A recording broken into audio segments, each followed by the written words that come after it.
ঠাকুরপো জোগাড় করে দিতে পারবা? কারণ তোমাদের দাদা না অনেক দূরে থাকে, খুব অসুস্থ। মনে করো শরীর দিক সব ঠিক আছে, খালি কম্পিউটার মেশিনটা ঠিক নাই। এখন একা একা থাকতে কষ্ট হয়ে যায়। বিয়ে শাদি তো আর করবো না, আমাদের ধর্ম তো আর বিয়ে শাদির দিন নাই, করার নিয়ম নাই, যাই কিছু হোক না কেন।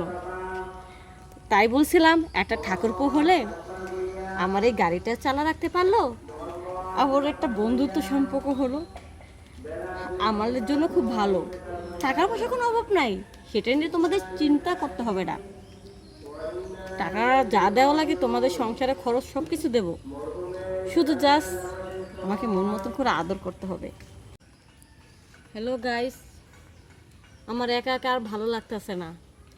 একটা ঠাকুরপো চাই যে আমার সাথে অল টাইম সময় দিতে পারবে, মাঝে মধ্যে হানিমুন করতে নিয়ে যাবে, আমি যা বলবো তাই, দিন রাত 24 ঘন্টা আমার পাশে থাকবে, তাকে খুব আদর করব এবং আমার এই নদীর জল খাওয়াবো।